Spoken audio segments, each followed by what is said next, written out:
Padre Pio saw something deeply disturbing during a confession in 1953, and what he revealed that day has never fully left me. A woman sat across from him in the confessional, trembling. She had not come to confess adultery or theft. She had come to understand why her marriage of 22 years had become a cold, airless tomb. Why the man she had stood beside at the altar had become a stranger who passed her in the hallway like a shadow. Why every morning felt like waking up beside someone she had never truly known. Padre Pio looked at her for a long moment. Then he said, "When did you begin sleeping in silence?" She didn't understand the question. She told him she and her husband argued, yes, but always quietly. They never screamed. They had learned, after years of pain, to simply stop speaking when the tension rose, to go to bed without a word and wait for morning to dissolve whatever had broken between them. Padre Pio closed his eyes. When he opened them, his expression had changed. "That is not peace," he said. "That is a door, and I see 3 of them standing at the threshold of your bedroom." She didn't know what he meant, but by the time she left that confessional, she was weeping. And when I first read this account years ago, so was I. Hold on, because what Padre Pio revealed about what actually happens in the spirit world when a husband and wife go to bed in unresolved anger will change how you understand every marriage you have ever known. My name is Margaret Ashford. I have been studying the life and mystical teachings of Padre Pio for over 30 years. I was born and raised in Coventry, in the heart of England, where my grandmother kept a small photograph of him on her nightstand until the day she died. She said he had visited her once in a dream, just stood at the foot of her bed and said nothing, only looked at her with those eyes, and she woke up knowing she needed to go to confession. I have spent decades reading the accounts, the testimonies, the letters, and the confessional records that have quietly circulated among certain religious communities. What I am about to share with you today comes from those records, from testimonies collected by the Capuchin friars of San Giovanni Rotondo, from private letters that Padre Pio wrote to his spiritual directors, and from accounts given by those who sat across from him in that confessional. What you're about to hear is not comfortable. It may, in fact, be the most important thing you have ever heard about marriage. Because the truth is this: millions of Catholic couples go to bed every single night in the exact pattern that Padre Pio called a fatal spiritual error, and the vast majority of them have no idea what it is costing them, not just their marriage, their souls. Let me tell you something most people don't realize. The kind of spiritual danger we are talking about here is not the kind most Catholics think to guard against. When people think of spiritual attack on a marriage, they think of the dramatic kind, the obvious sin, the dramatic betrayal, the thing that shatters. But Padre Pio, who spent 12 hours a day for 50 years hearing the worst of human failure in that confessional at San Giovanni Rotondo, was not primarily concerned with the dramatic sins. He said something that his biographers have largely overlooked, that the couples who entered his confessional in the deepest spiritual danger were not the adulterers, not the abusers, not the ones who had committed the grave and obvious sins. They were the quiet ones, the faithful ones, the couples who had never broken a commandment in the obvious sense and yet were standing on the edge of something far worse than any single sin. They were the couples who had learned to sleep in silence. Let me tell you what Padre Pio saw and what he tried, urgently and repeatedly, to warn us about.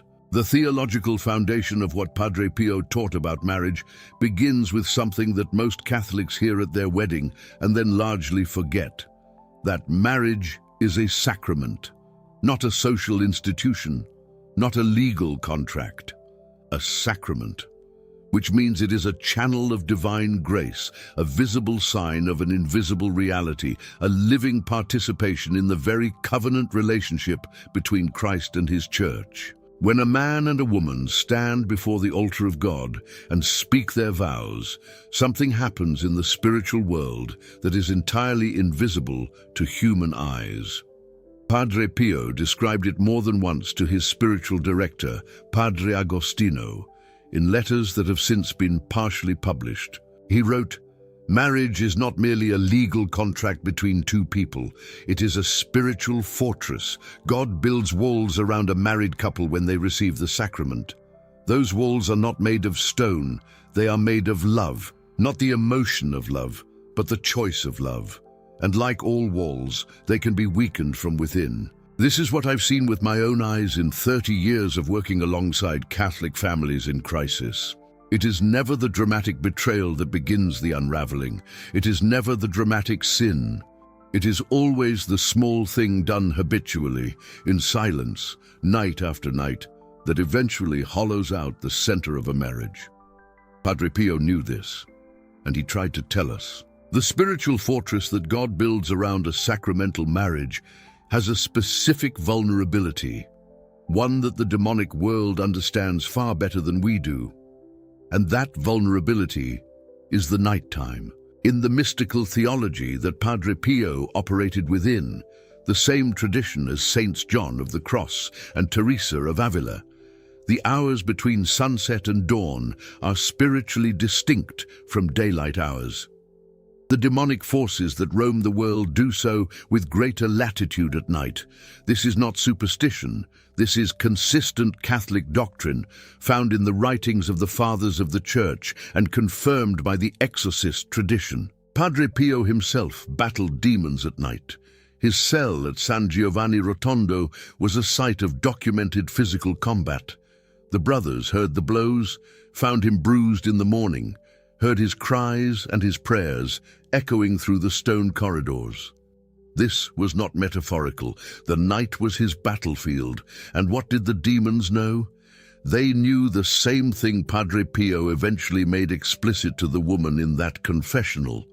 The night is when the walls of a marriage become thinnest. Hold on, because the next part is what nobody ever talks about. And it explains why so many devout Catholic couples end up in spiritual wreckage without ever understanding how it happened. The woman in that 1953 confessional, let's call her Ginevra, as she has been named in certain Italian testimonies, had been married for 22 years. She and her husband had been faithful. They attended Sunday Mass without fail. They prayed the rosary together as a family when their children were young. They had never committed what the Church would call a grave sin against each other. And yet, Ginevra described to Padre Pio a marriage that had become like a house where all the furniture remained in place, but the heat had gone out. Everything was technically correct. Nothing was warm. She told him that somewhere in the middle years of their marriage, she couldn't pinpoint when exactly, they had adopted a habit. When there was tension between them, when words had been exchanged that stung, when the day had left one of them raw and the other shut down, they had learned to go to bed without resolving it, not fighting, not screaming, simply silent. They would lie in the same bed, facing opposite walls, and each would wait for sleep to come. In the morning, they would not discuss what had passed. They would have coffee, exchange the necessary words about the day's schedule, and carry on. This, they told themselves, was mature. This was what it meant to be adults. Children screamed and cried and threw things. Adults learned to manage. Padre Pio listened to all of this without moving.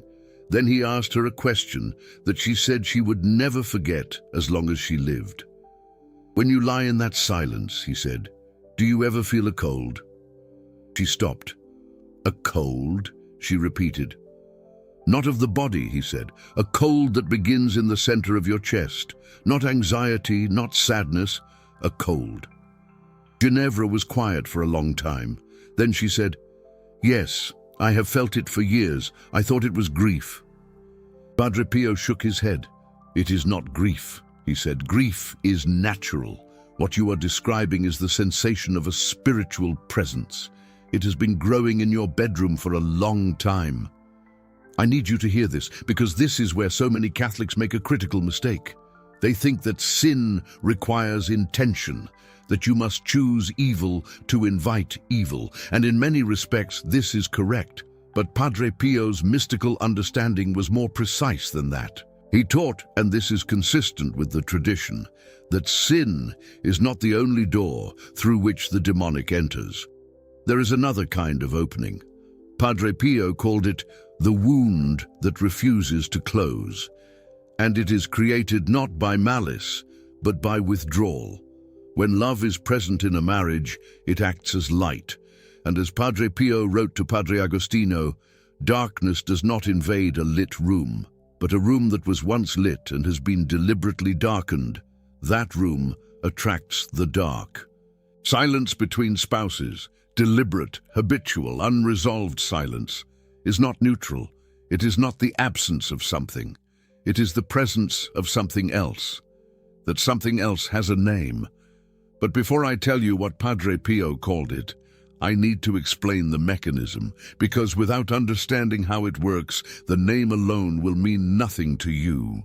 In 1958, 5 years after that first encounter with Ginevra, Padre Pio received a visit from a Capuchin friar named Padre Benedetto, who had been working with troubled marriages in Naples. Padre Benedetto had noticed a pattern among the Catholic couples he counseled, a pattern that disturbed him enough to travel to San Giovanni Rotondo and describe it personally. The pattern was this: he was seeing devout couples who attended Mass, who received the sacraments, who had never broken their vows, whose marriages had somehow corroded from the inside. And in almost every case, when he probed the history of the relationship, he found the same thing: years of unresolved silence. Not arguments, not betrayals, just the accumulated weight of hundreds of nights where something small had been left unspoken, where a wound had been wrapped in quiet rather than tended to, where the habit of silence had become so entrenched that the couple had forgotten it was a habit at all. Padre Pio listened to Padre Benedetto for over an hour. Then he said something that Padre Benedetto recorded in his personal diary, a diary that was transcribed and privately circulated among certain Franciscan communities decades later. He said, "What you are describing is the work of 3 distinct spirits. I have seen them. They do not enter through violence. They enter through the small silences that are chosen night after night, until the door is no longer small. 3 spirits. Let me tell you something most people don't realize. These 3 spirits do not work together by accident. They work in sequence. Each one prepares the ground for the next.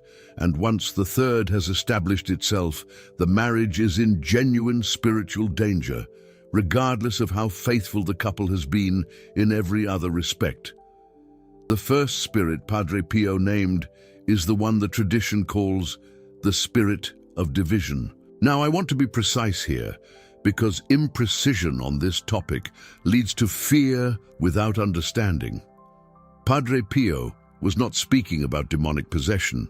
He was not speaking about the dramatic manifestations that most people associate with spiritual attack. He was speaking about something quieter and in many ways far more dangerous. The spirit of division does not announce itself. It does not cause nightmares or physical sensations. It does not make things move or voices speak. It works through influence, through the subtle alteration of perception. What it does, in practical terms, is this: it causes each spouse to begin seeing the other through a lens of suspicion. Not dramatic suspicion, not the suspicion of infidelity or betrayal. Something smaller than that. A background sense that the other person is not fully on your side, that they are, in some fundamental way, against you. This sounds abstract. Let me make it concrete. Have you ever found yourself interpreting a neutral comment from your spouse as a criticism when there was no criticism intended?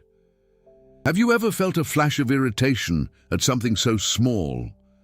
The way they placed a cup, the way they sighed, that you later were unable to explain why it bothered you so much? Have you ever had the experience of watching your spouse doing something entirely ordinary and feeling, for no explicable reason, a pang of resentment?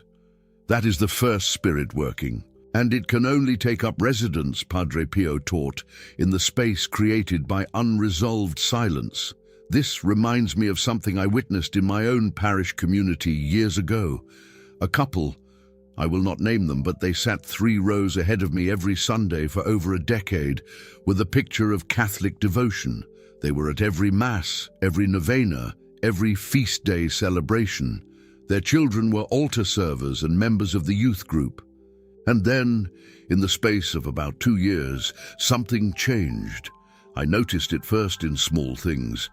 They stopped sitting quite so close.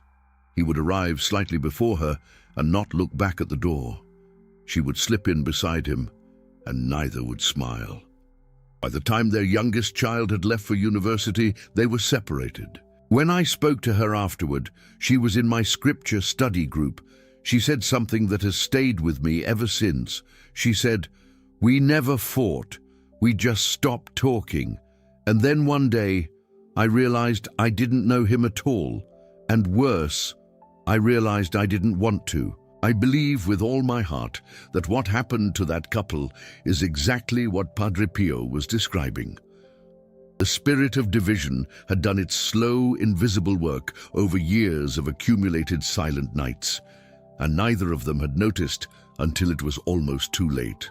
Now here is what nobody tells you about the second spirit, and this is where Padre Pio's teaching becomes genuinely frightening if you are willing to hear it clearly.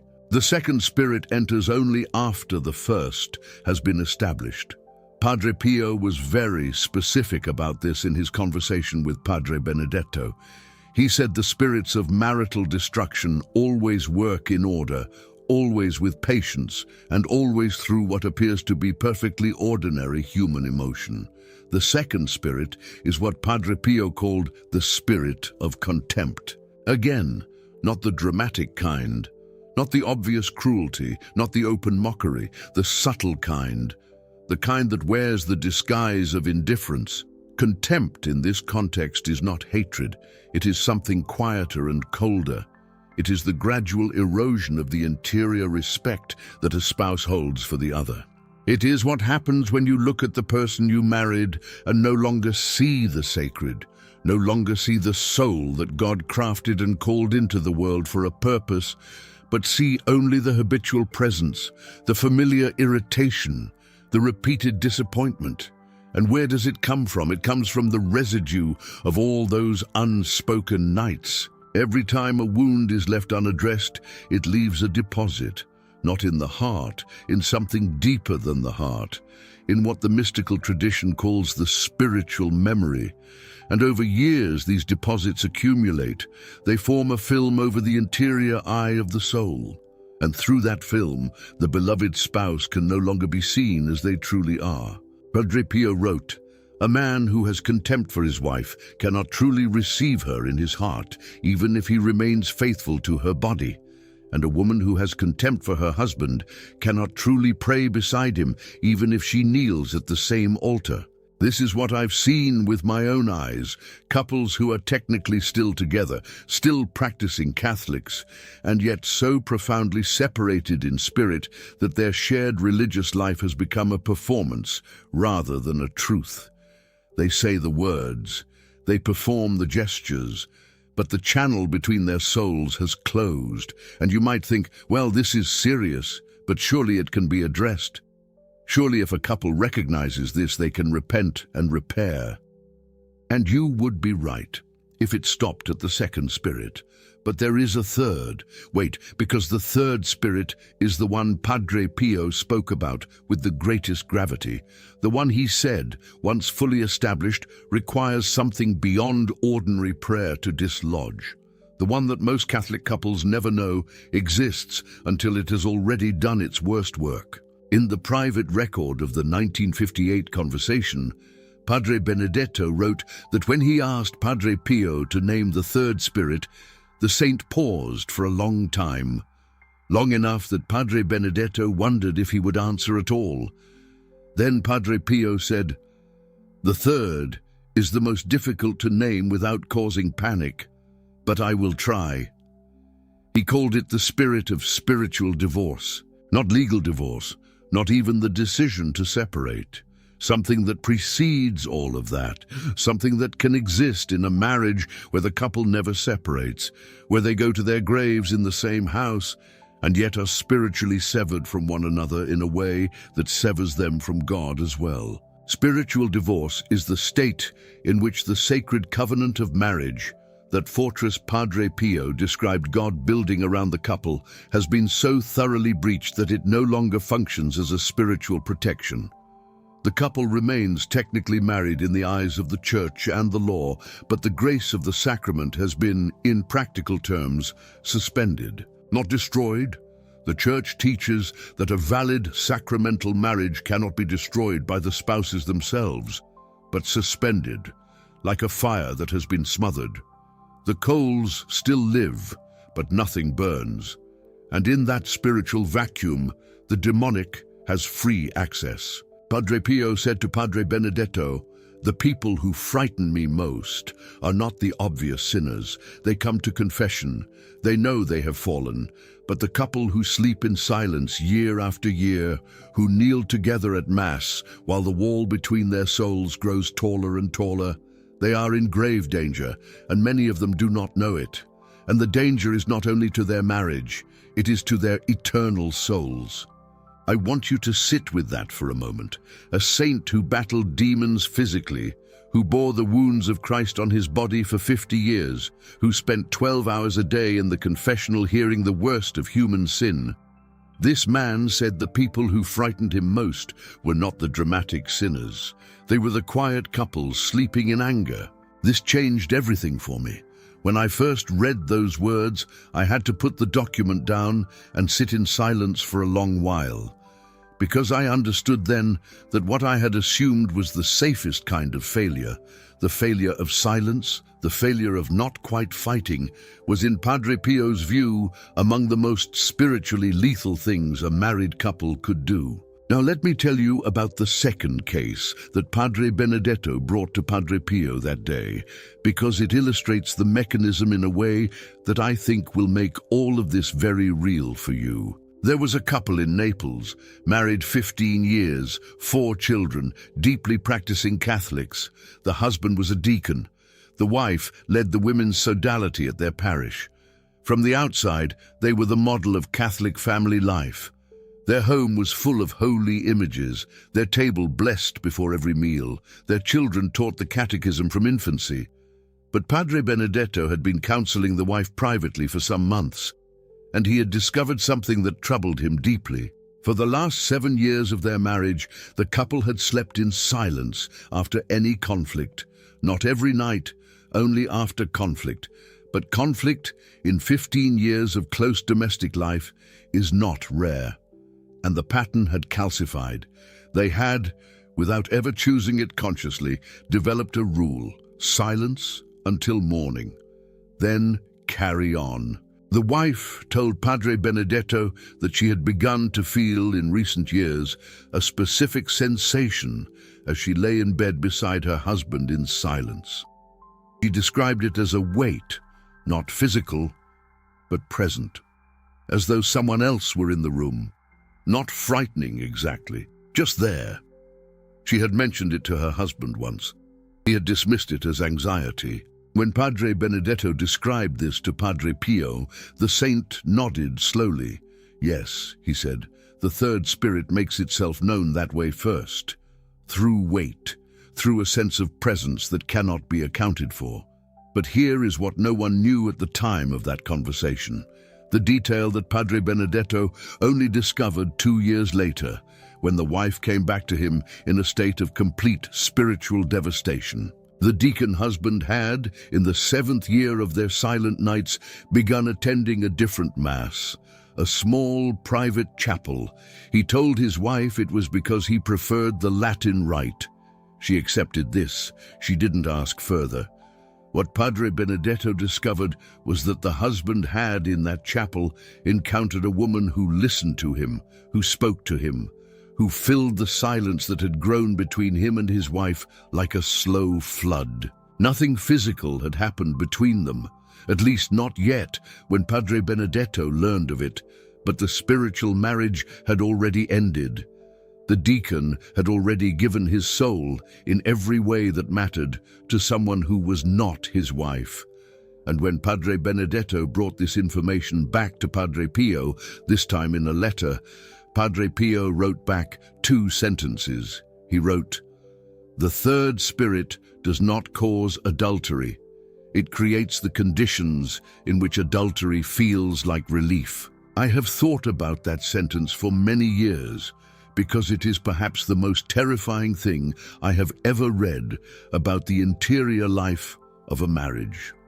The third spirit does not cause adultery. It creates the conditions in which adultery feels like relief. Hold on, because this is where Padre Pio's teaching takes its most important turn. And this is what most people never hear, because the accounts focus on the darkness and neglect the light that he offered immediately after. Because Padre Pio was not a man who described wounds without offering remedies. He was a confessor. He had sat across from the worst human failures for 5 decades and had watched, again and again, the mercy of God do what no human effort could accomplish. And what he told Padre Benedetto next is, I believe, the most important practical teaching about marriage that this saint ever gave. He said, "The 3 spirits cannot survive one thing. They cannot survive the breaking of the silence before sleep. Not eloquence, not theological speech, not even the formal reconciliation prayer, only the simple, deliberate breaking of the silence." He explained it this way: "The wall of spiritual division is built brick by brick, one silent night at a time, and it can be dismantled the same way, one spoken word at a time. Not a grand speech, not a formal apology. Simply the refusal to go to sleep behind the wall." Padre Pio was specific about what this looked like in practice. He said that in the tradition of the Church, long before modern psychology ever studied marriage, there was a practice among devout Catholic couples that had been largely lost by the 20th century, a practice that the early Church Fathers encouraged, a practice that, Padre Pio said, was spiritually protective in a way that most people had entirely forgotten. Before sleep, the couple was to speak 3 words to one another, not necessarily the words of complete reconciliation, not necessarily "I forgive you" or "I am sorry," though these were obviously preferred when possible, but at minimum 3 words of acknowledgement, that the other person existed, that they were present, that the bond between them had not been surrendered. Padre Pio called this keeping the door. And here is where the spiritual boomerang works in your favor. Everything the silence takes, the spoken word can restore. Everything the turned back withdraws, the turned face can return. And it compounds, not immediately, not dramatically, but over time, with the same patience and accumulation that the silence used against them. Because the grace of the sacrament of marriage is not passive, it wants to flow. It has been placed in the channel between 2 spouses by God Himself, and it seeks expression the way water seeks the sea. The silence dams it. But the word, even the smallest word, even 3 words spoken in the dark, opens the channel again. Padre Pio told Padre Benedetto, "Tell the couples you counsel that they do not need to resolve everything before they sleep. That is beyond human capacity in many cases, but they must never go to sleep as enemies, even enemies who are not yet friends. The minimum required is this, to acknowledge that the other person is still your covenant partner before God." I want to share something personal here. When I was first studying Padre Pio's teachings on marriage, I brought them to my own community, to a prayer group of women I had been meeting with for several years. Most of them were married. Several of them were in marriages that had grown cold in exactly the way Padre Pio described. One woman, I'll call her Patricia, told me afterward that when she went home that evening and tried to break the pattern of silence she and her husband had settled into, he looked at her like she had spoken in a foreign language.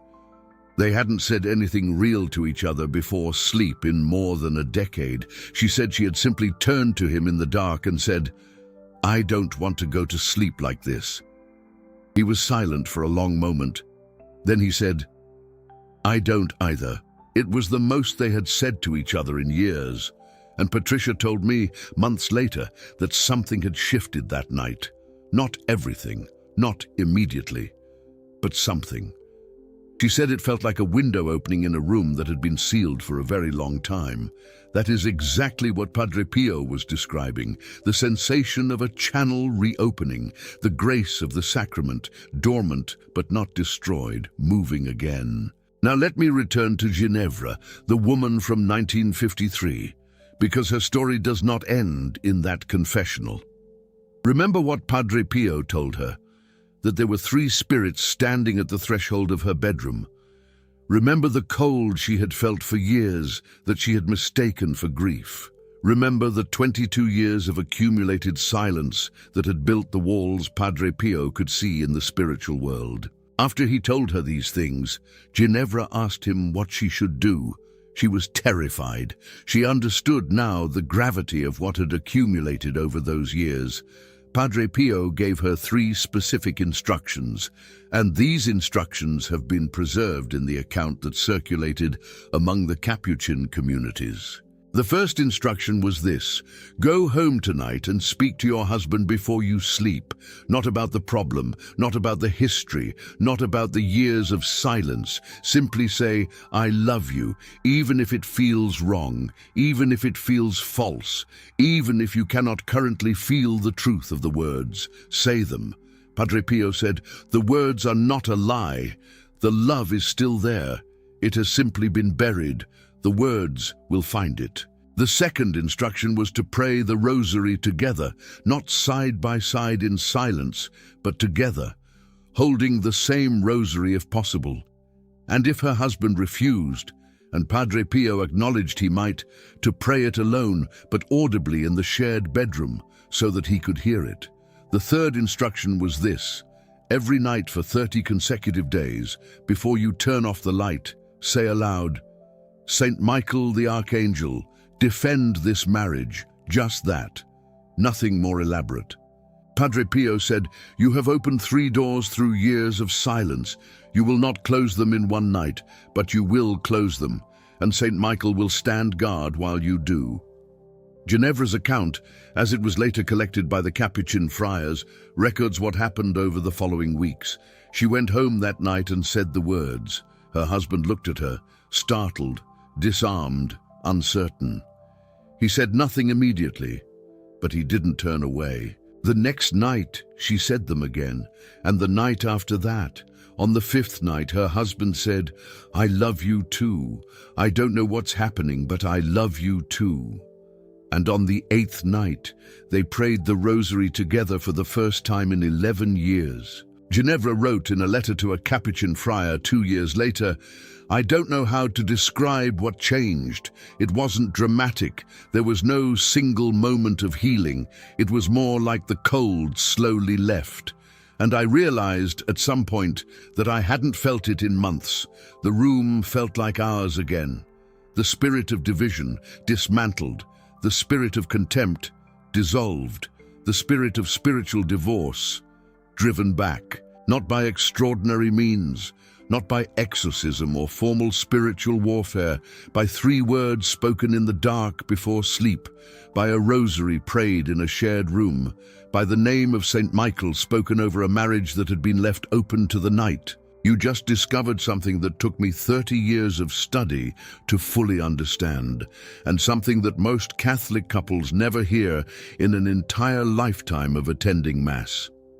In the last few minutes, you have seen how the spirit of division operates, how it prepares the way for contempt and spiritual divorce, and most importantly, what Padre Pio taught is the remedy. Padre Pio said that those who spread divine truth would be protected by their mission.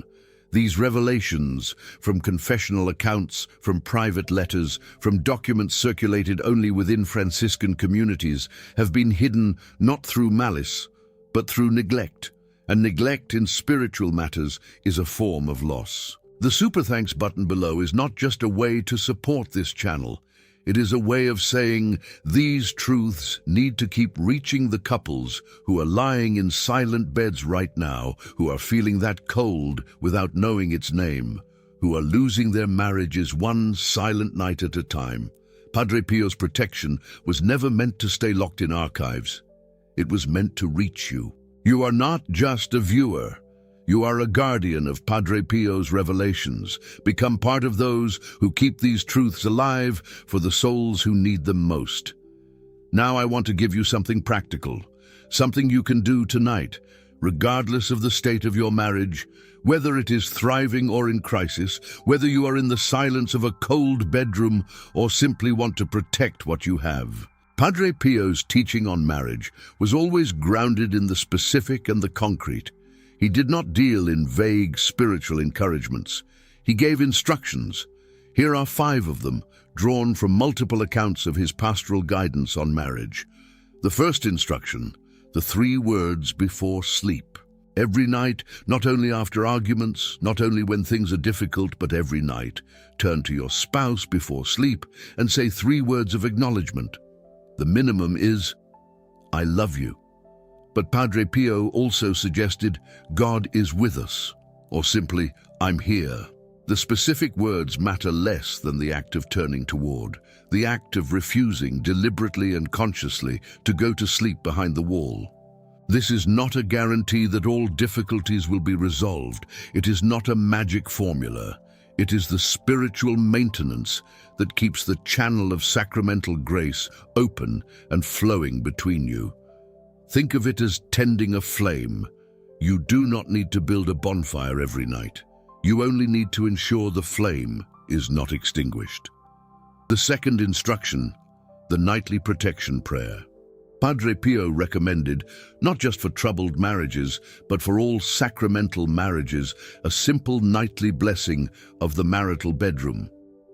This can be as brief as the sign of the cross made over the shared pillow, accompanied by the prayer, Lord, bless this bed, this covenant, and these 2 souls. Let no darkness enter here tonight. If you have a blessed crucifix, place it above or beside the bed. Padre Pio was specific about this. A blessed crucifix in the marital bedroom acts as a point of spiritual protection. It is not decorative, it is functional. It marks the space as consecrated ground, as a place under the authority of Christ, and it signals to the spiritual world that this marriage is claimed by God. The third instruction, the breaking of accumulated silence. If your marriage has carried years of the kind of silence Padre Pio described, if you recognize in his words the cold you have felt, the weight in the room, the film over the interior eye, then he recommends a more deliberate act of spiritual repair. Go to confession, both of you if possible. If your spouse is not ready, go yourself. And in your confession, name not just the individual failures, but the pattern, the years of withdrawal, the accumulated unspoken nights. The priest may or may not understand the spiritual specificity of what you are describing, but the sacrament will work regardless. Grace operates through the sacrament, not through the priest's comprehension of it. After confession, pray the rosary together or alone in the shared space of your bedroom. Ask Our Lady, who was present at Cana when the first miracle was performed for a marriage in crisis, to intercede for the restoration of what has been lost. And then begin. Begin tonight with 3 words in the dark, with the smallest possible turning toward the person God gave you. The 4th instruction, the rosary for the marriage. Padre Pio consistently recommended for couples in spiritual difficulty the praying of 1 decade of the rosary specifically for the protection of the marriage each night. Not the full 15 mysteries, though that is always encouraged. but at minimum 1 decade, offered explicitly for the protection of this covenant. He wrote, "The rosary is the weapon. In marriage, as in war, the weapon must be kept close. A soldier who leaves his weapon at the door of the barracks is not protected when the attack comes. The rosary prayed for the marriage keeps the spiritual walls standing." This is a practice that costs nothing, requires no special preparation, and can be done in 5 minutes. And yet, it is one that almost no Catholic couple does. Most who pray the rosary pray it for other intentions, for the church, for the dead, for the sick. Few think to pray it specifically for the covenant they are living in. Padre Pio said this was a grave omission. The marriage is a living sacrament and it requires living intercession. The 5th instruction, the Saint Michael invocation. As he instructed Ginevra, Saint Michael the Archangel, defend this marriage. Simple, specific, said aloud in the shared bedroom before sleep. If you do nothing else from everything you have heard today, do this. Say these 5 words over your marriage tonight. In the dark, before sleep, turn toward your spouse and say them quietly, or say them alone, if your spouse is not present or not willing. The archangel who stood against Lucifer, who guards the threshold of heaven, ask him to stand at the threshold of your bedroom. Ask him to guard the covenant that God blessed on the day of your marriage. Padre Pio said that Saint Michael has a particular care for sacramental marriages because the covenant of marriage is an image of the covenant between Christ and the Church. And anything that destroys a marriage strikes at the image of that divine covenant. Because, and this is the deepest truth that Padre Pio left us, the marriage that is defended is not the perfect marriage. It is not the marriage without conflict or silence or failure. It is the marriage that refuses, night after night, to surrender. Remember what Padre Pio said about the grace of the sacrament. It is like a fire beneath the floor of your home. It cannot be extinguished by human hands.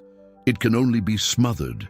And even the most smothered fire, when the weight is removed and a breath of air is given, will return. Remember Ginevra, the woman who sat across from a saint and learned that 22 years of silence had opened 3 doors she hadn't known existed.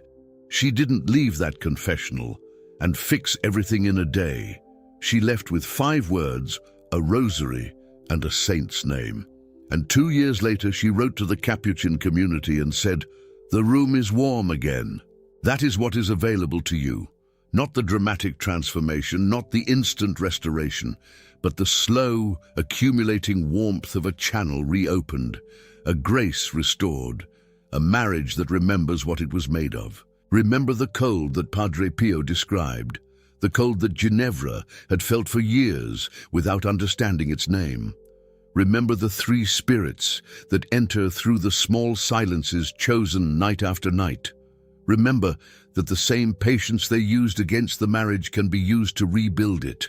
One small word at a time, one turned face at a time, one prayer in the dark before sleep for 30 consecutive nights. Padre Pio told Ginevra, "You have opened 3 doors through years of silence. You will not close them in one night, but you will close them." He was right. She did. And so can you. Go home tonight. Turn toward your spouse. Say 3 words. Keep the door. Tell me in the comments, have you ever recognized the cold that Padre Pio described? That sense of weight in a room that has been filled with silence for too long? Write covenant below if you are committing tonight to break the silence in your marriage. I read every comment, and I believe that your testimony here will reach someone who needs it desperately.